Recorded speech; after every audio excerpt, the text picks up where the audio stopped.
ওই দেখে চলে গেছে, এদিকে আসা হয় নাই। কারণ আল্লাহ জানে মালকোটা জান্নাতের যোগ্য না, তাই ওখান থেকে শয়তানের মুদ খাইয়ে ছেড়ে দিয়েছে, এদিকে ঢোকায় নাই। কথা বুঝেছেন? কথা বোঝে নাই? কি বুঝতে পেরেছেন? অতএব আল্লাহ আপনাকে জান্নাতের যোগ্য মনে করেন, তাই জান্নাতের বাগানে ঢোকার পারমিশন দিয়েছেন।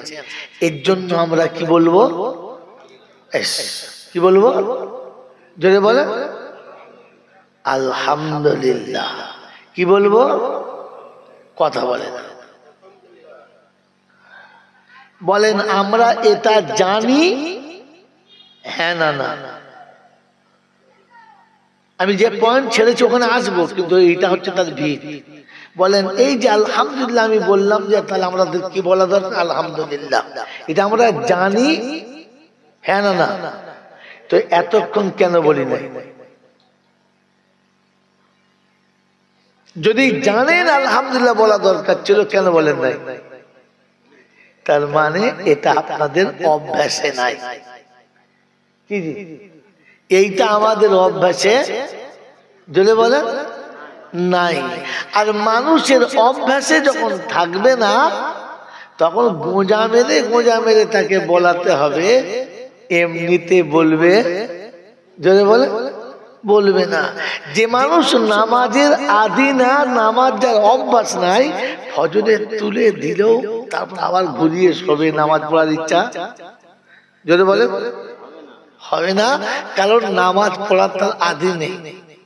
যদি নামাজ তার অভ্যাসে থাকে, তো এক আওয়াজে উঠে পড়বে, আর উঠে কোনো দিকে না থাকে ছুটে ওযুখানায় যাবে, তখন বুঝবে যে লোকটার নামাজের অভ্যাস আছে। হয়তো ঘুমিয়ে পড়েছে, পড়তে পারে মানুষ। কথা বোঝেন নাই? মেরে মুহতম দোস্তর বুজুর্গ আল্লাহওয়ালা ভাইরা, এই যে জান্নাতের বাগানে ঢুকলে আলহামদুলিল্লাহ বললাম এই জন্যে যে এটা আমাদের শুকর আদায় করা দরকার, আমরা জান্নাতে এসেছি। তো কি বলেন, আপনি জান্নাতি কি না তার একটা নমুনা বলে দিচ্ছি, বাকি বায়ানটা হবে হবে। আমি জান্নাতি কি না আমি নিজেই জানি না। কি জানি? আপনি জান্নাতি কি না আপনি জানেন? জানেন না। কিন্তু আপনাকে জানার একটা রাস্তা ছিল, আপনি সেই রাস্তা পর্যন্ত গেলেন না। আল্লাহ তুমি এত মনে করিয়ে দিচ্ছ, সব কথা বলতে পারবো তো গুছিয়ে? তুমি বলিয়ে নিও, কারণ আমার মনে থাকা সম্ভব নয়, তোমার সব মনে আছে। মেরে মহতম দোস্তর বুজুর্গ, মেরে মহতম দোস্তর বুজুর্গ, যে আমার জানার একটা ওষুধ ছিল, সেটা কি? সেটা কি? যে আমাকে দেখে জান্নাতি মনে হবে। মেরে মহতম দোস্তর বুজুর্গ, একটা ভাঁড় মুখটা ঢাকা আছে, মুখটা ঢাকা আছে। এখন ভাঁড়ের ভেতরে কি আছে উপর থেকে কিচ্ছু বোঝা যদি বলে যায় না। কিন্তু ভাঁড়ের মুখের যদি মালাটা সরিয়ে দেয় বা ঢাকনাটা সরিয়ে দেয়, এখন তো বোঝা যাবে যে কি আছে ওতে, হ্যাঁ না বলে? তো এটা আমি একটা ভাঁড়, আর এটা হলো তার ঢাকনা। এটা খুললেই বোঝা যাবে কি আছে। জান্নাতীরা জান্নাতি, জান্নাতের মানে হলো শান্তির বাসস্থান। আর মানুষ যখন শান্তি লাভ করে তখন কি বলে? আলহামদুলিল্লাহ। পেট ভরে খেয়েছে, জানটা শান্তি, আলহামদুলিল্লাহ। ঠান্ডা পানি পিপাসায় পান করেছে, আলহামদুলিল্লাহ। অনেক কিছু মাল পেয়েছে, আলহামদুলিল্লাহ। তো শান্তির ভাষা হলো আলহামদুলিল্লাহ। কথা বুঝে আসছে বাবাজি? বুঝে আসছে? তাহলে জান্নাতে প্রবেশ করেছেন, খুশির খবর, আলহামদুলিল্লাহ। যদি বলেন আলহামদুলিল্লাহ। আমি এবার আপনাকে জিজ্ঞাসা করছি, এটা আপনাকে বলাতে হবে না অটোমেটিক বলবে? যদি বলে অটোমেটিক যখন বলবে তখন বুঝতে হবে আমি জান্নাতের দিকে আগাচ্ছি, মনে হচ্ছে জান্নাতের খাতায় আমার নামটা চাপছে। ঘুম থেকে উঠেই বলবে আলহামদুলিল্লাহ। কথা বলতে থাকবে, 2 রাকাত নামাজ আমি পড়তে এসেছি, আর 2 রাকাত নামাজ পড়ে যখন সালাম ফিরিয়েছি তখন কি বেরোবে মুখ দিয়ে? আলহামদুলিল্লাহ। আল্লাহ তুমি আমার মতো গুনেহগারকে দিয়ে সেজদাটা করিয়ে নিয়েছো, এ তোমার শকর। বার হয় কোনোদিন? বার হয়? বেরোয় না। তার মানে আমি যে জান্নাতে, এইটা এখনো আমার বলা সম্ভব না। এই জন্য আমি আপনি আজ থেকে নিয়ত করি যে যখনই কোনো জান্নাতের বাগানে যাব কিংবা কোনো শান্তির বাসস্থানে আসব তখন আলহামদুলিল্লাহ বলবো ইনশাআল্লাহ। বলবেন ইনশাআল্লাহ? ওই যে আমি আপনাকে বললাম যে আপনার যদি অভ্যাসে থাকে যে ঘুম থেকে উঠে বলার কি আলহামদুলিল্লাহ অভ্যাসে থাকে, তো আপনি বিয়ে বাড়ি থাকেন আর মৌত বাড়ি, আপনি জেলখানায় থাকেন আর কারখানায়, আপনি যখনই ঘুম থেকে উঠবেন, ঘুম থেকে উঠলেই বলবেন আলহামদুলিল্লাহ। কথা বুঝেছেন? এখন আপনার আর আমার এই পৃথিবী ছেড়ে একদিন চলে যেতে হবে, হবে না? হবে না? হবে ইনশাআল্লাহ। তো যেদিন আমি চলে যাব, জেগে জেগে যাব না ঘুমিয়ে ঘুমিয়ে? বলছে জেগে জেগে। তোমাদের এখানে মানুষ মরে গেলে জেগে জেগে কবরে যায়?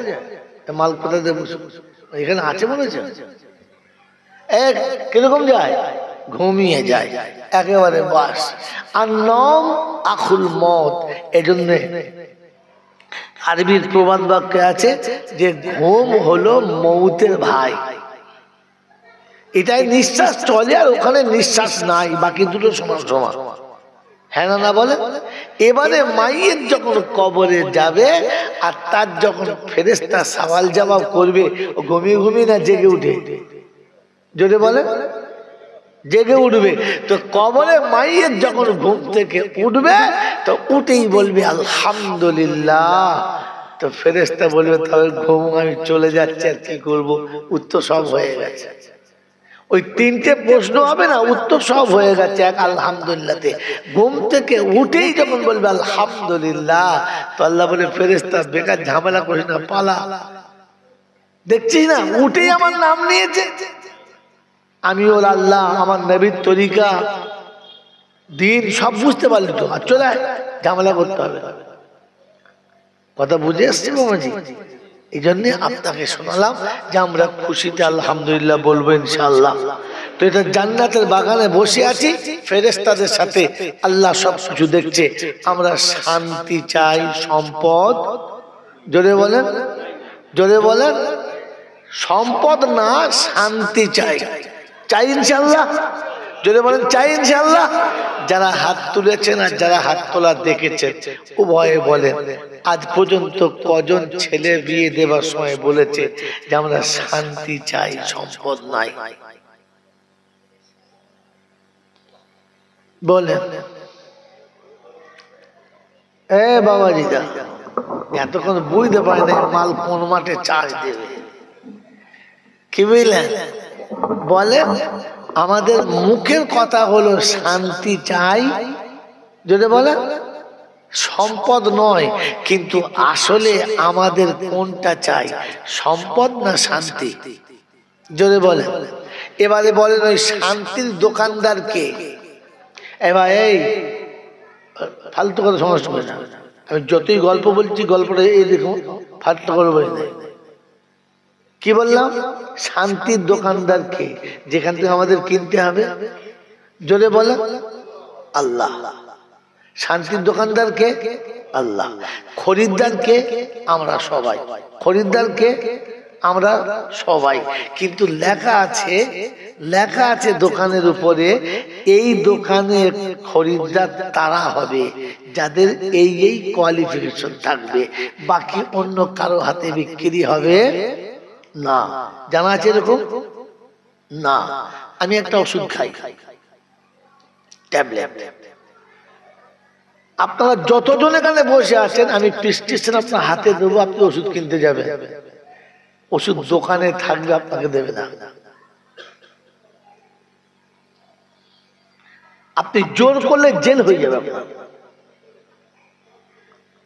আপনি জিদ করলে জেল হয়ে যাবে আপনার। হালাকি ওষুধটা আমি রোজানা একটা করে খাই। আমি যখন দোকানদারের সামনে যাব চেহারা দেখলেই দিয়ে দেবে, কিছু জিজ্ঞাসা করবে না। আর ভুল করে আমার প্রেসক্রিপশন আমার বাপ নিয়ে যায়, আমার বেটা নিয়ে যায়, আমারই কোনো আত্মীয় নিয়ে যায়, তো প্রথমে জিজ্ঞাসা করবে বায়োডাটা দেন, আপনার আইডেন্টি কার্ড জমা রাখেন, এর আগে কত খেয়েছে বলে, কতদিন এই রোগীটা এই রোগে ভুগছে বলে, না বলতে পারলে ক্যাপা। তাহলে ওষুধ আছে, রোগী আছে, কিন্তু পয়সা দিয়ে কিনতে গেছেন, আপনাকে দেবে, যদি বলেন দেবে, দেবে না। কারণ এই ওষুধটা দেওয়ার সময়তে তিনি রোগী দেখে দেবেন, যিনি পাওনাদার তাকে দেবেন, অন্য কাউকে দেবেন। এটা যদি পৃথিবীর কানুন হয় তো রবের কাছে এরকম কানুন থাকতে পারে না? পারে না? পারে। তিনি শুনিয়েছেন শান্তি সবার জন্য না। আমরা শান্তি পেতে চাই সবাই বলেছি, কিন্তু শান্তি সকলের জন্য জোরে বলে না। যারা সম্পদ চায় শান্তি তাদের কাছে আসবে না, কারণ সম্পদ আর শান্তি দুজনে হলো সতী। আর মেয়েরা বিছানায় সব নেবে, সতীর নেবে কথা বলে, কারণ জনন জানে মাঝখানে স্বামী আর দুদিকে সতীর, তো স্বামীর বই যাবে তোর আজকেই শেষ দিন, ছিঁড়ে মেরে দেবে। এই জন্য মেরে মোহতম দোস্তর বুজুর্গ, আপনার আমার অবস্থা এই যে ছেঁড়াছেঁড়ি চলছে, যেখানে যাচ্ছি ছেঁড়াছেঁড়ি হ্যাঁচড়া হ্যাঁচড়ি চলছে, শান্তি নেই। কারণ দুই সতীর দুপাশে আর মাঝখানে আমি শান্তিও চাই আর সম্পদও চাই। আল্লাহ বললে এই জায়গাটাতে আমি জোরে বলে নাই। শ্বশুরের দুটি মেয়ে, দুটি সুন্দরী, আপনি যেটাকে বিয়ে করেছেন ওটাও নেবেন আর পরেরটা নেবেন, এটা হবে জোরে বলেন। নিতে গেলে একটা ছাড়তে হবে, হয় আগেরটা নাহলে পরেরটা। কথা বোঝেন না? বোঝেন নাই? হ্যাঁ, তো সম্পদের মালিক কে? জোরে বলেন আল্লাহ। আর শান্তির মালিক কে? আল্লাহ। আপনি কোনটা চাইছেন? দুটোর একটা চাইতে হবে, দুটো হলে হবে না। আর আপনার আমার সব থেকে বড় ভুল ধারণা, আমি এটাও চাই ওটাও চাই, এতে ইজ্জত পাওয়া যাবে। যদি বলেন যে শ্বশুর অযোগ্য, বিয়ে দিতে পারছে না, তো ছোটটাও নিয়ে যাব, তো পাড়ার লোকে বলবে সারা হাতে পানি গায় না, এর ঘরে পানি খাওয়া হারাম, কারণ দুটো বোন একসঙ্গে নিয়ে গেছে। বলে ভাই আমি একটা উপকার করলাম, শ্বশুর বিয়ে দিতে পারে নাই, মেয়েটা এমনি থাকবে, আমি ক্ষতি কি? কথা বোঝেন নাই? আপনি যদি মনে করেন বুদ্ধিমান, তো দুনিয়ার লোকে বলবে পাক্কা হনুমান, জানবার কিচ্ছু জানে না, যে দুটো এক জায়গায় যেতে পারে। তো আল্লাহ পাক শুনছেন লিল্লাহি মা ফিস সামাওয়াতি ওয়া মা ফিল আরদি, জমিনে যা কিছু আছে তার মালিক আমি, আসমানে যা কিছু আছে তার মালিক আমি।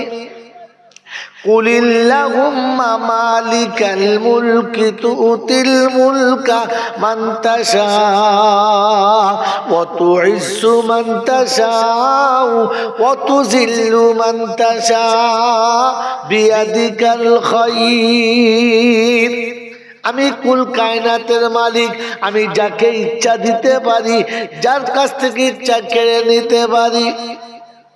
তাহলে বোঝা গেল সম্পদের মালিককে আল্লাহ।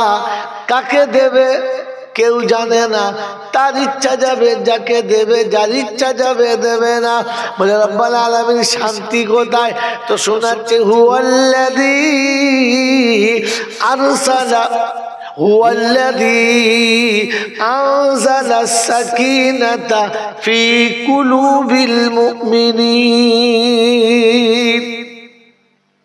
লিয়াজদাদু ঈমানাম মা ঈমানিহিম ওয়ালিল্লাহি জুনুদুস সামাওয়াতি ওয়াল আরদ ওয়া কানাল্লাহু আলিমান হাকীমা। হাকিমা, তোমার ডাক চলে এসেছে।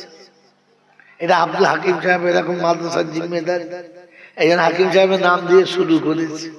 কারণ নাম দিয়ে শুরু না করলে বলবে আমার নামটা বললে কি বুঝলে, কথা বলছেন না? এখন সবাই চায় যে যেন আমার নামটা হয়। কি চায় না? কি বুঝলে, চায় না? চায় না? হ্যাঁ। এখন নতুন ইমাম রেখেছে, নতুন ইমাম রাখবে, ইমাম ঠিক করছে। ইমাম এসছে, সেই ইমাম এসে বুঝলেন এমন সুদের বায়ান করেছে। মোহতারি বলছে এই সালাল ভাত খায় তার, আমি একটু সুদের ব্যবসা করে দেবো, সুদের বায়ান করতাম, এই ইমাম চলবে না, তাড়িয়ে দিয়ে। তা সে চিন্তা করছে এরপর যখন যাবো সুদের বায়ান করবো না। ঠিক আছে, আমার একটা মসজিদ খালি পেয়েছি, সেখানে গেছে জুমার দিন বায়ান করতে হবে, পর্দার বায়ান করেছে। সেটা ভালো বায়ান করেছে। খাওয়া দাওয়ার পরে ভাত ভাত খাই, বলছে আপনি বাড়ি যান, খবর দেবো। হুজুর এই হিমট হবে না? বলছে না, হবে না। আমার মেয়েটা একটু বিউটি পার্লারে যায়, সালাম কার কাছে শুনেছি আমার মেয়েটা বায়ান করে। তো কেশিয়ারের মেয়ে বিউটি পার্লারে যায়, অতএব পর্দার বায়ান করা যাবে না। আর মোতালি সাহেবের সুদ খায়, ওর বায়ান করা যদি বলে যাবে না। তো ইমাম সাহেবের বউ বলছে তোমার নসিবে চাকরি হবে না, তো বায়ান করার ছিড়ে তাল বুঝে করতে পারো না। ওই ঠিক আছে, এইবার যেখানে চান্স পাই, 3 নম্বরে গোলাবাড়ির চান্স পেয়েছে। কোথায়? গোলাবাড়ি এসে দেখে বায়ান আর করে না, বলছে আমি বায়ানই করবো না, যা হয় হবে। কথা বুঝতে পারছেন? এখন বায়ান করবে না, ঠিক আছে, ভালো জিনিস। এখন এসে এখানকার চিন্তা করছে আজকে আর বায়ান করবো না, তবে এমন কোরআন শরীফটা পড়বো এত সুন্দর করে যে দেখবি লোকজন বলে হ্যাঁ এই ইমাম লাগবে। তা বায়ান টানার করে না, জুমার নামাজ খুতবাটা সুন্দর করে পড়েছে।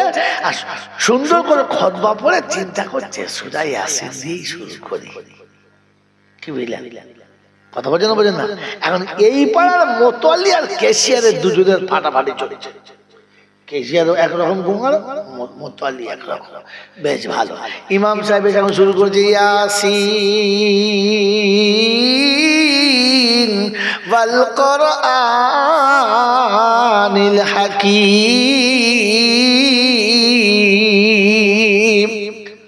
এত সুন্দর পড়েছে পাড়ার লোক যে এই ইমামটাই থাকতে একটা ইমাম পেয়ে যাচ্ছে। নামাজ টামাজ হয়ে গেছে, সবাই খালি যত্ন করে খাইয়েছে। বলছে হুজুর আপনার ফাইনাল। ঠিক আছে, ঠিক আছে। কিন্তু 3 দিন বাদে খবর নিচ্ছে হুজুর যাবো, বলে না আসতে হবে না। কেন? বলছে কেশিয়ার রেগে বোম হয়ে গেছে। কি অপরাধ? বলে মোতোয়ালির বাপের নাম ইয়াসিন আর ওর নাম হাকিম, ওই 2 শালার নামে আমার নামে পড়ো নাই, তোমার চাকরি হবে না। যেখানে আপনি যাবেন একটু তার নামে পড়তে হবে, তা না হলে যদি বলে হবে না। এই হাকিম ভাইয়ের নামে একটু পড়লো, যদি নারাজ হয়ে যায় আগে থেকে নিয়ে নিল। বাবাজিরা, সোনার লালেরা, জ্ঞানী জমিদার শুধু মানুষেরা অবস্থা এমন চলছে, কিচ্ছু জানে না, কিন্তু মোড়ের মাথায় বুকে হাত বেঁধে এমন ভাব নেবে মনে হবে যেন এই সব বোঝে, আর কেউ যদি বলে বোঝে না। আল্লাহ পাক যে কথা শোনাতে চাইছিল আমি এখান থেকে শুরু করেছি, যে আল্লাহ পাক আপনাকে আমাকে দান করুক, আমরা সবাই শান্তি চাচ্ছি। কি চাচ্ছি? তো আল্লাহ পাক শোনাচ্ছেন হুয়াল্লাযী আনজালা সাকিনাতা ফি কুলুবিল মুমিনিন। এই জায়গার নাম কি? বুদুখালী। বুদুখালীর লোক কি আছে? হাত তোলে।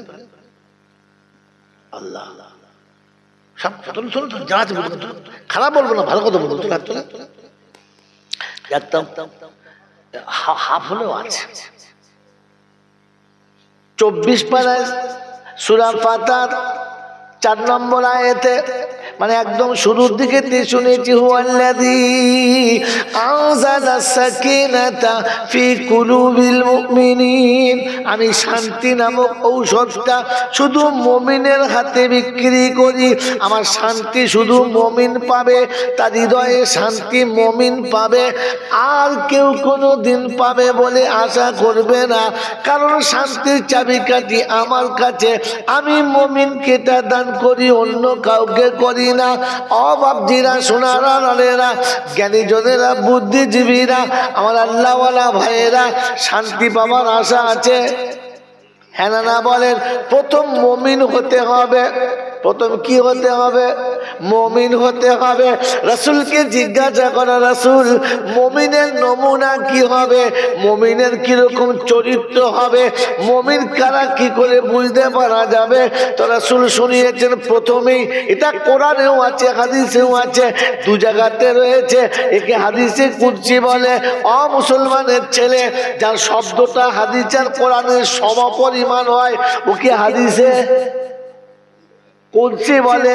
শুনে রেখে দিন, ওয়ামা আতাকুমুর রাসূলু ফাখুযুহু ওয়ামা নাহাকুম আনহু ফান্তাহু, এটাও হাদিসে কুদসি, এটা হাদিসেও আছে কোরআনেও আছে। এরকম এটাও হলো জান্নুল মুমিনিনা খায়রা, মুমিনের প্রতি ধারণা ভালো রাখো।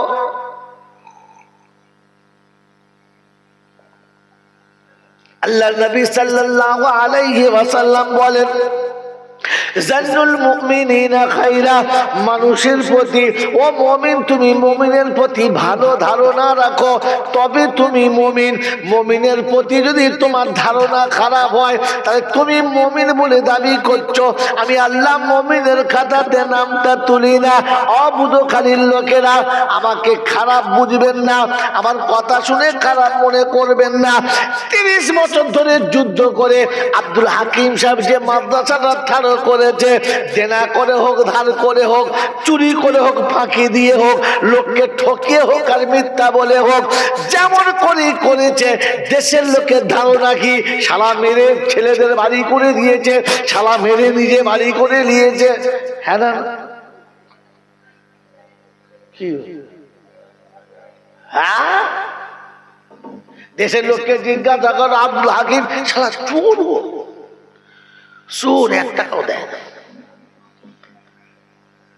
বাবাজি, খোদা তোমাকে চাই নাই, তাই তুমি মুরগির দরমা করেছ। জীবনে একটা মসজিদ করতে পারো না। কি করেছো বলো? এই কি বললাম? এই মুরগি থাকে খোঁড়, মুরগির খোঁড় করেছো। তুমি সারা জীবন সৎ পথে থেকে কি করেছো বলো? মুরগির খোঁড় করেছো। মুরগির হাগার জ্ঞান আছে? হ্যাঁ, কথা বলে দেনা, হাগার জ্ঞান আছে না? তোমার যে কোটা বাঁদর তৈরি করেছো, হাগার জ্ঞান আছে? কিসের তোর কি, কিসের ঘর করেছো? ও 3 তলা করো আর 6 তলা, ওরে পাকা হোক আর ফাঁকা, ওগুলো মুরগির দরমা করেছো। যাদের মোতারও জ্ঞান হয় নাই, যাদের পায়খানা ফেরার জ্ঞান হয় নাই, যারা আজও কাপড় পরতে জানে না, ওরে মুসলমান হতভাগা, মানুষের খাতাতে পড়ে না। ওটা জন্তু জানোয়ারের মতো লেজ তুলে হাগে আর ঠ্যাং তুলে মোতে। বাবাজিরা, সোনারা, নারীরা, জ্ঞানীজনেরা, শুধু মানুষ। জান্নুল মুমিনিনা খায়রা, মুমিনের প্রতি ভালো ধারণা রাখো। কারণ তার হিসাব সে তার রবের কাছে দেবে, তার হিসাব তার রব তার কাছে বুঝে নেবে, তোমার কাছে নেবে না। তুমি তার দিকে আঙুল তুলে নিজের আখিরাত নষ্ট করো না। ও বাবাজিরা, আমার আল্লাহওয়ালা ভাইয়েরা, জ্ঞানীজনেরা, শুধু মানুষেরা, গোটা বুধো খালি একটা বুধো এমন পাবেন না যার 12টা থেকে 14টা বাচ্চা। হাত তুলে কথা বলেন, 14টা বাচ্চা আছে, একটা বাপের কাছে হাত তুলে। 14টা বাচ্চা একটাও নাই, সব 2, 3, 4টে। হ্যাঁ না বলেন? খুব বেশি হলে 4টে, তা নাহলে 2, তা না হলে 1টা। এখনকার জেনারেশনে লিখে দিয়েছে বিয়ের পরে ছেড়ে না, আর 1টার বেশি 2 না। এরপরে গাছের মূল শেকড়টা তুলে দিবি যেন ভেতরে পুঁততে পারে না। বাংলা বোঝে কি বোঝে? হ্যাঁ না বলেন? ওই বাপজিরা সোনারায়া, কারণ দুটো ছেলে দুটো বাড়ি করে দেবো, দুটো গাড়ি কিনে দেবো। এই দুটো ছেলে মানুষ করে যা করে দিয়েছে, সম্পদ বেশি দিয়েছে না কম দিয়েছে? যদি বলে বেশি দিয়েছে। শান্তি আছে না নাই বলো?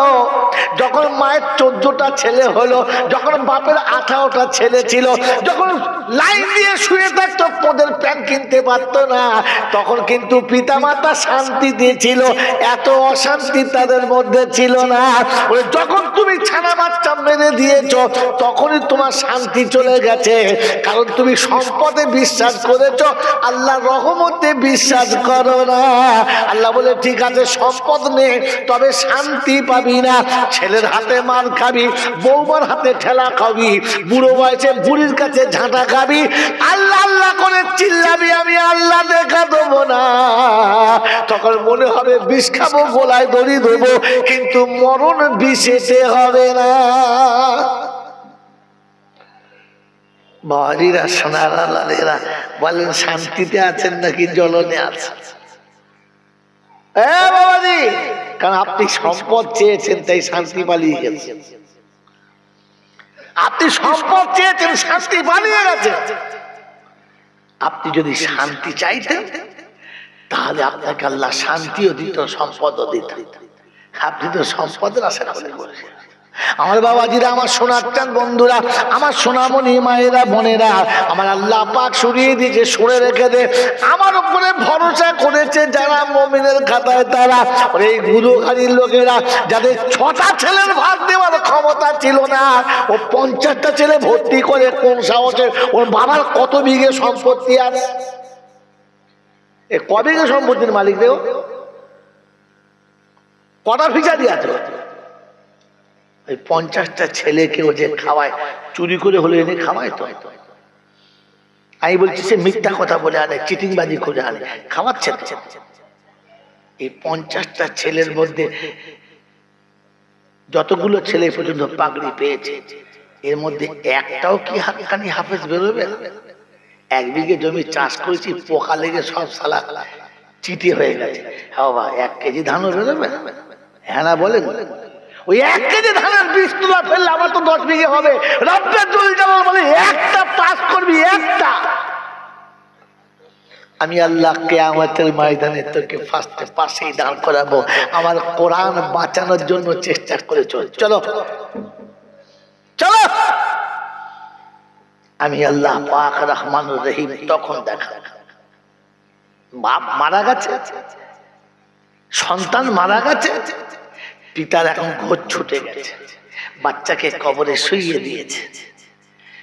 বাচ্চা কবরে শুইয়ে দিয়েছে, 14 বছর 16 বছরের বাচ্চা, জোয়ান পাহাড় ছেলে। পৃথিবীতে 1 কুইন্টাল ধানের বস্তা, 1 কুইন্টাল চালের বস্তা বুধখালি থেকে মাথায় করে নিয়ে ক্যানিং চলে গেছে। 2 হাতে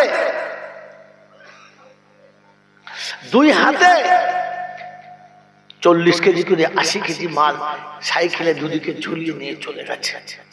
কষ্ট হয় নাই, কিন্তু 50 কেজি ওজনের বাচ্চার লাশ যখন খাটে শুয়ে গেছে, আর বাপ যখন খাটটা কাঁধে তুলেছে, তখন মনে হয়েছে সারা পৃথিবীর ওজন আমার কাঁধের উপরে এসে গেছে।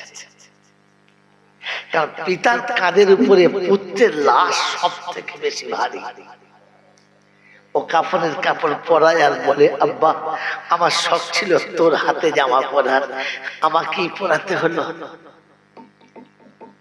বেঁচে থাকতে আমি জামা কিনে পরিয়ে দিয়েছি, মরার পরে আবার আমাকেই জামা পরাতে হলো।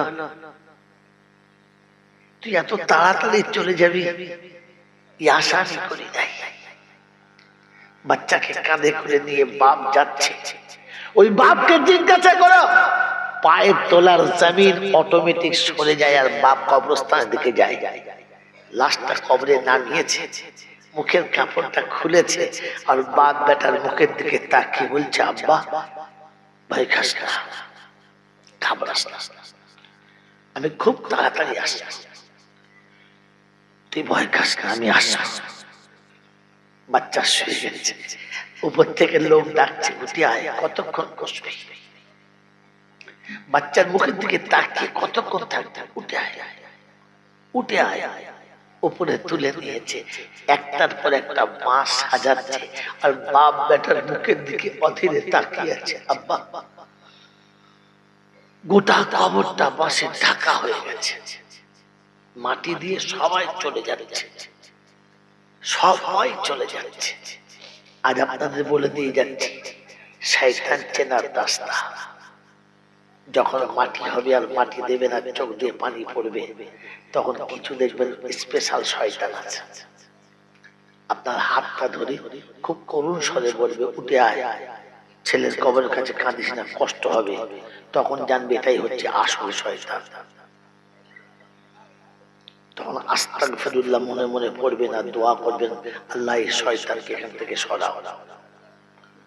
কারণ সন্তানের মুখে যখন মাটি পড়ছে আর বাপের চোখে পানি পড়ছে, তো রহমতের ফেরেশতারা প্রত্যেকটি ফোঁটাকে হিসাব রাখছে, জমা করছে। এই সময় শয়তান এসে দরদ দেখাচ্ছে, আয় কাঁদিস না, বাচ্চার কবরের কাছে কাঁদিস না। তখন বুঝবি এক খবিশ একদম বেজম্মা খবিশ, হারামি খবিশ এসেছে। বুঝেছেন? উঠবেন না, কথা শুনছেন। মাটি দেওয়া হয়ে গেছে, সবাই চলে যাচ্ছে, গোটা কবরস্থান ফাঁকা হয়ে গেছে, আপনি একা বসে আছেন। ঠিক তখনই দেখবেন আর একবার আসে, চান্স নেবে শয়তান। চল, কতক্ষণ আর বসে থাকবি? তুই যতক্ষণ বসে থাকবি তোর বাচ্চার কষ্ট হবে না। মিথ্যা কথা। সবাই কবরস্থান থেকে চলে গেছে, আপনি একা আছেন। তখন বেটার কবরের উপরে আরেকবার হাতটা বুলিয়ে দেন। যখন হাতটা বুলাবেন তখন চোখ ফাটতে বাধ্য, হৃদয় ফাটতে বাধ্য, চোখের কোণে পানি আসতে বাধ্য। চোখের কোণের পানি যখন কবরে পড়বে আর আপনি হাতটা তুলে বলবেন, রাব্বি আল্লাহ, তুই বলেছিস, তোর হাবিব বলেছে, পিতামাতা দোয়া করলে তুই নাকি কোনোদিন ফেরাস না। তাই আমি অসহায় বাপ নিরুপায় হয়ে তোর কাছে হাত তুলেছি। রাব্বি আল্লাহ, আমি অসহায় পিতা নিরুপায় হয়ে তোর কাছে হাত তুলেছি। আমার জীবনে যদি কোনোদিন কোনো একটা ভালো কাজ করে থাকি আর তোর যদি পছন্দ হয়ে থাকে, আমি আমার এই ভালো কাজটার বিনিময়ে আমার বাচ্চার জন্য তোর কাছে রহমের ভিক্ষা চাইলাম, তুই আমার বাচ্চাকে কবরের আযাব থেকে মাফ করে দে। আল্লাহ পাক ওই সময় ফেরেশতাদের ডেকে দেখায় আর বলে, ও ফেরেশতারা, কি বলে, কে এটা? বললে, আল্লাহ, এক অসহায় পিতা নিরুপায় হয়ে বাচ্চার কবরের কাছে বসেছে আর তোর কাছে ভিক্ষা চেয়েছে। তার জীবনের সারা জীবনে যদি কোনো একটা ভালো কাজ করে থাকে, তার বিনিময়ে তার বাচ্চার নাজাত চাইছে।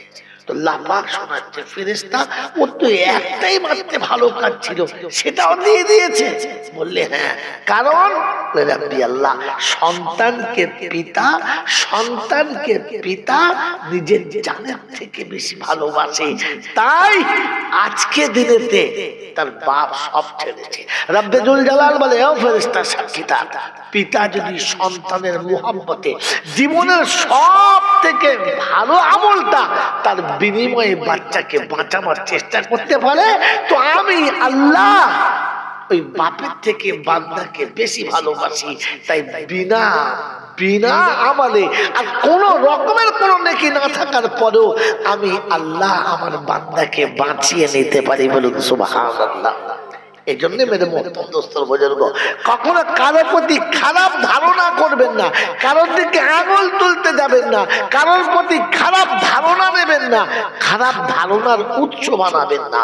জান্নুল মুমিনিনা খাইরা, মানুষের প্রতি ভালো ধারণা রাখুন, মুমিনের প্রতি ভালো ধারণা রাখুন। আল্লাহ পাক শোনাচ্ছেন, আমি শান্তি এমন মুমিনের হৃদয়ে রাখি যারা মুমিন হবে তাদের দিলেতে, অন্য কারোর দিলেতে না। এজন্য মেরে মোহতরম দোস্তর বুজুর্গ, আমরা সম্পদ না শান্তি আশা করি, তো শুনে রেখে দিই, শান্তি পাওয়ার জন্য ইমানদার শর্ত। কি শর্ত? যদি বলেন ইমানদার। আর ইমানদার শর্ত হওয়ার পরে যদি আমি ইমানদার হওয়ার পরে শান্তি না পাই, তাহলে বুঝতে হবে আমার ইমানের কোথাও না কোথাও ফাঁকা আছে, যেখান দিয়ে শান্তিটা পালাচ্ছে। কথা বোঝেন কি বোঝেন না? সবুজ ফসলটা বাঁচানোর জন্য গাছের গোড়াতে পানি ডুবানো দরকার। হ্যাঁ না না, আপনি ডুবিয়েছেন কিন্তু পানি নেই, সন্ধ্যায় ভরেছেন সকালে খালি পানি দাঁড়াচ্ছে না, তখন বুঝতে হবে পানিটা কোনো চোরা গলি দিয়ে চলে যাচ্ছে। ওই জায়গাটা আমাকে খুঁজে বার করতে হবে। খুঁজবেন ইনশাআল্লাহ, জোরে বলে খুঁজবেন ইনশাআল্লাহ। আল্লাহ পাক আপনাকে আমাকে শুনিয়ে দিয়েছেন। এর জন্য সুন্নতের বাউন্ডারি চাই। কিসের বাউন্ডারি? জোরে বলে সুন্নতের বাউন্ডারি। একজন মানুষের মনুষ্যত্বের জন্য সুন্নত অপরিহার্য কর্তব্য। পুরুষের পোশাক আলাদা, নারীর পোশাক জোরে বলে আলাদা। নারীর পোশাককে নারীকে দেওয়া আর পুরুষের পোশাক পুরুষে নেওয়া, এটার জন্য আপনাকে শিক্ষার প্রয়োজন ছিল। এই শিক্ষা না থাকার কারণে আজ রাস্তায় নারী দেখলে নারী না পুরুষ বুঝতে পারা যায় না। একটু আগেই আমি একটা মেয়েকে তো ধাক্কা মেরেই দিয়েছিলাম, এই মনে করে যে একটা পুরুষ মানুষ, আমি বলতে গেলাম সরে যাও, হাত মেরে দিয়েছি, কিন্তু জাস্ট গায়ে লাগার একটু আগেই তাকে দেখলাম, যাকে হাত দিয়ে ভাই বলে সরাতে যাচ্ছি ওটা ভাই নয় ভাবি। এই অপদস্থের আসল কারণ কি? যদি বলেন আমি সেই শিক্ষাটা পাই নাই। যে শিক্ষা পেলে নারীকে নারীর পোশাক ফিরিয়ে দেয়, পুরুষকে পুরুষের পোশাক ফিরিয়ে দেয়, নারীর নারীত্ব ফিরিয়ে দেয়, পুরুষের পুরুষত্ব ফিরিয়ে দেয়, আমরা দুর্ভাগ্য যে আমরা সেই শিক্ষাটাই পাই নাই। সেই শিক্ষা থেকে বঞ্চিত। পৃথিবীর বুকেতে এমন কোন জায়গা আপনি পাবেন না যেখানে নারীকে নারীত্বের পোশাক শেখায় আর পুরুষের পুরুষত্ব শেখায়, শুধু অনলি ফর মাদ্রাসা। যে ইলম শিখলে আপনার পোশাকটা পুরুষের মতো হতো, নারীর মতো না। যেখানে ইলম শিখলে আপনার মা বোনের পোশাকটা মা বোনের মতো হতো, কোন বাপ ভাইয়ের মতো না। পৃথিবীর যত কলেজ, ইউনিভার্সিটি, উচ্চ শিক্ষালয় আছে, এখানে নারী আর পুরুষের পোশাকের তেমন একটা তফাৎ নেই। হ্যাঁ না না বলে? যেখানে যাওয়ার পরে নারী নিজেকে নারী ভাবে না, পুরুষ নিজেকে পুরুষত্ব দেখাতে পারে না, কারণ দুজন মিলেমিশে পুরো হিজড়ে হয়ে গেছে। মেরে মোহতম দোস্তর বুজুর্গ, এখনো আপনি মাদ্রাসায় যান, পুরুষের পোশাক দেখলে বোঝা যাবে কতটা, আর নারীর পোশাক কতটা আপনি বুঝতে পারবেন। একজন মানুষ কেমন খাবে, এমন একজন মানুষ কেমন খাবে, এটা পর্যন্ত পৃথিবীর কোন কলেজে শিক্ষা নাই। যার যেমন মন যাবে তেমন খাবে, যেখানে মন যাবে সেখানে খাবে, যে অবস্থায় মন যাবে সেখানেই খাবে। হ্যাঁ না না বলে? এখনো যদি মনুষ্যত্বের মতো খাওয়াবার কোন নিয়ম শেখানো থাকে, সেই শিক্ষা থেকে আমরা বঞ্চিত। সে শিক্ষা হলো দ্বীনি শিক্ষা, সে শিক্ষা ছিল কোরআনের শিক্ষা। মেরে মোহতম দোস্তর বুজুর্গ, আল্লাহওয়ালা ভাইরা, একটা নমুনা বলে দিচ্ছি, শুনে নেন আমাদের দেশের এই অধঃপতনের কারণ। কোন মেয়ের বিবাহ হলো, আর বিবাহের পর দেখলে ছেলেটা যা মনে করেছিলাম তা না, বর মনে করে দিয়েছিলাম কিন্তু বাঁদরের গোলায় তুলে দিয়েছি। তো মেয়েটাকে আমরা কি বলে বুঝাই? চিন্তা করিস না মা, ধৈর্য ধর, সবর কর, একদিন আল্লাহ দেবে তোর ওই স্বামী ভালো হবে আর তোর কপালে সুখ হবে। বলি না বলি না? যদি বলে কি বাবা, বলি কি বলি না? কিন্তু দুর্ভাগ্য হলো বিয়ের পরে যদি দেখে মেয়েটা ভালো না, তখন কি বলে? দুর্গ দুর্গ, তাই দে আবার একটা বিয়ে দেবো। বলে না বলে না? কি করে বললেন আপনি? আপনার মেয়েকে আপনি বুঝালেন যে ছেলে যত খারাপ হোক তুই ধৈর্য ধর, সবর কর, ওর সাথে থাক, একদিন ও ভালো হবে, তোর কপাল ভালো হবে। আর এটার বেলা কেন বললেন কালকে বারবার তুলে দিয়ে ঝাড়া মেরে দূর করে দে, তাই দে গামাবি আমি কালকে, অমন বউ চাই না? কি করে বললেন আপনি?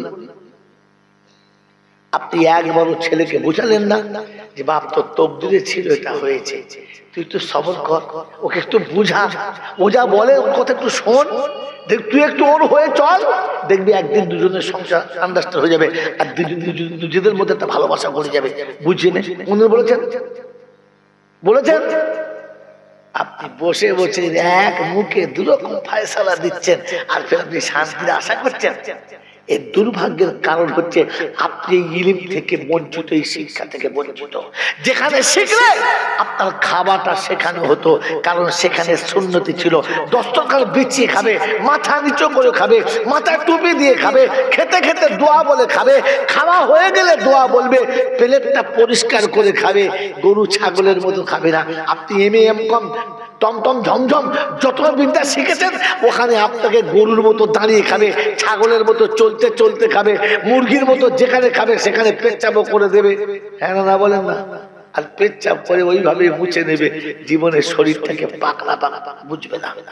আমার আল্লাহ ওয়ালা ভাইরা, আমার অধঃপতনের কারণ হলো, আমার অশান্তির কারণ হলো যে আমি ওই শিক্ষা থেকে বঞ্চিত, যে শিক্ষাটা আমার পাওয়ার কথা ছিল।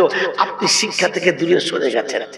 আমার আল্লাহ ওয়ালা ভাইরা, জ্ঞানীজনরা, সুধী মানুষরা, আমার সোনামণি মায়েরা বোনেরা, আজ আমি আর আপনি অশান্তির দাবানলে এই জন্য জ্বলছি যে শিক্ষা শেখার পরে ছোটদেরকে স্নেহের চোখে দেখে না, বড়দেরকে সম্মানের চোখে দেখে না, বরং নিজেরটাই খালি বোঝে, আর কারোরটা বোঝে না। আমার আল্লাহ ওয়ালা ভাইরা, জ্ঞানীজনরা, সুধী মানুষেরা, আমার আপনার আফসোস করার কারণ একটাই, যে আমি ওই অরিজিনাল শিক্ষা থেকে বঞ্চিত।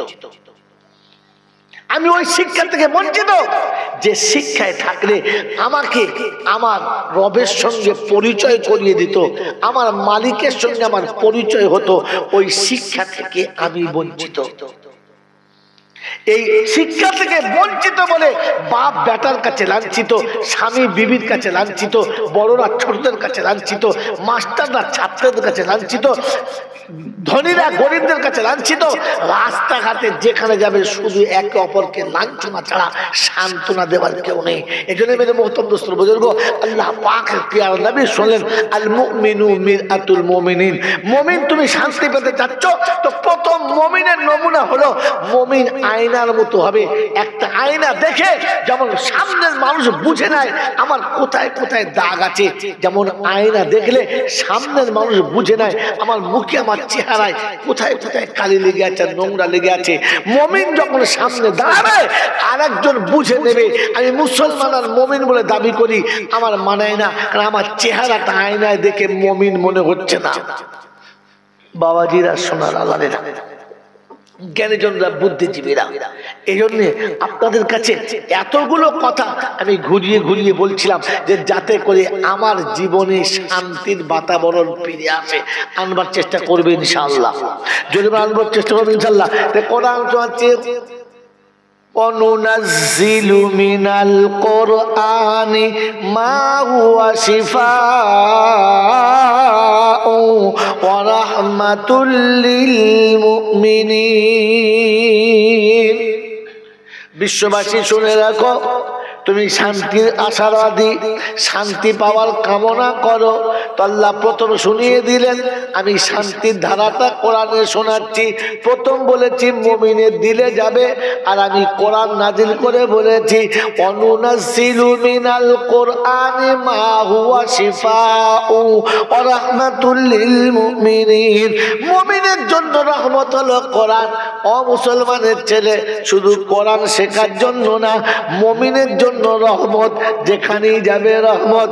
আমার বাপজিরা, আমার সোনার চাঁদ বন্ধুরা, আমার সোনামণি মায়েরা বোনেরা, সকালে ঘুম থেকে উঠে কোরআনের পাশে যখন যাবে না, সন্ধ্যাতে যাওয়ার সময় বিছানায় কোরআনের পাশ দিয়ে যাবে না। জীবনের শুরুতে কোরআন থাকবে না, জীবনের শেষে কোরআন থাকবে না, যৌবনে কোরআন থাকবে না, বার্ধক্যে কোরআন থাকবে না। ওই মরার পরে কিংবা মরার শেষ সময়ে কোরআন এনে যদি সামনে দাঁড় করায়, কোরআন শুনিয়ে দেবে, আমিও তোমার সঙ্গে থাকবো না। আল্লাহ পাক বলেন, ফালাউলা ইযা বালাগাতিল হুলকুম وأنتم حينئذ تنظرون ونحن أقرب إليه منكم ولكن لا تبصرون যখন নিঃশ্বাসের শেষ প্রান্ত আসবে গলাটা যখন ঘর ঘর ঘর ঘর করে আওয়াজ দেবে যখন আপনার চোখের জ্যোতি কমে যাবে মুখের জবানের ভাষা যখন কমে যাবে জবানটা যখন বাইরে চলে আসবে আল্লাহ পাক রব্বুল আলামিন শোনাচ্ছেন তখন দেখবি সব সম্পর্ক চলে গেছে সান্ত্বনা দেওয়ার কেউ নেই পাশে দাঁড়াবার কেউ নেই ওই সময় আমি রয়েছি আমি একমাত্র আর কেউ না ও বাপজিরা সোনারা লালেরা জ্ঞানীজনেরা শুধু মানুষেরা আমার সোনামণি মায়েরা বোনেরা এজন্য রব শুনিয়েছে আমাকে রাজি করে চলো আমি আল্লাহ যদি রাজি হই সব তোমার পাশে হবে আমি আল্লাহ যখন থাকবো না তুই যাকে চাইবি যেভাবে চাইবি তোর ইচ্ছা পূরণ হবে না তখন শুধু উল্টো হবে তুই যেটা চাইবি তার উল্টোটা হবে কারণ সারা জীবন তুমি উল্টো চলেছো আর বৃদ্ধ বয়সে তুমি যেটা চাইবে তার উল্টোটা হবে এখনো কল্পনা কাজ করবে না এখনো পৃথিবীর কোনো মানুষের দোয়াও কবুল হবে না পৃথিবীর কোনো মানুষের কোনো কিছু চাওয়া পাওয়া নেবে না আল্লাহ পাক রব্বুল আলামিন তার হাবিবকে দিলেন আর বিশ্ববাসীকে শোনালেন ও হাবিব তুমি বলেছো তারাকতু ফিহি আমরাইন কিতাবুল্লাহি ওয়া সুন্নতি আমি যাওয়ার সময় দুটো জিনিস রেখে যাচ্ছি শুনে রাখো দুটো জিনিস রেখে যাচ্ছি একটা হলো কিতাবুল্লাহ একটা সুন্নতি আমার সুন্নত লাউ তামাসসাতুম বিহিমা এই দুটো যদি তোমরা ধরে নিতে পারো আমি রাসূল বলছিলাম তাজিল্লু কখনো অপমানিত হবে না কখনো লাঞ্ছিত হবে না কখনো কারোর কাছে কোনোদিন তোমার কষ্ট হবে না আমার বাপজিরা সোনারা লালেরা জ্ঞানীজনরা শুধু মানুষেরা কোরআন জীবন থেকে চলে গেছে নবীর সুন্নাত জীবন থেকে চলে গেছে এই জন্য বন্ধুরা কোলের বিবি অটোমেটিক কোল থেকে চলে গেছে জন্ম দেওয়া বাচ্চা আপন হয় নাই পর হয়ে গেছে যাদেরকে লালন পালন করে কোলের কাছে বড় করেছি তারাও হাতছাড়া হয়ে গেছে আজ তো বেটা বাপের কাছ থেকে চলে আফসোস হচ্ছে একবারও ভাবে নাই একবারও ভাবে নাই মুখের ভেতরের খাবার তোলে কি গো বাবাজি এই বুধখালী এলাকার কথা বলছি গোলাবাড়ি এলাকার কথা বলছি আজ থেকে 20 বছর 25 বছর আগে 2000 সালের আগে মজবুত বাড়ি একটাও দেখা যেত নিজে কথা বলছি এখান থেকে ক্যানিং পর্যন্ত ওই হেড়োভাঙা পর্যন্ত রাস্তার উপর দিয়ে হেঁটে গেলে ভয় লাগতো আর যতটা হেঁটে যেতাম এখান থেকে গেছি এরকম মোটা মোটা কুমড়োর মতো সব মাথা বার করে শুয়ে আছে যার মাথার উপরে চাকা উঠবে না সে ভাগ্যবান কি জি ইঞ্জিন ভ্যান কোন দিকে উল্টে পড়বে বোঝা মুশকিল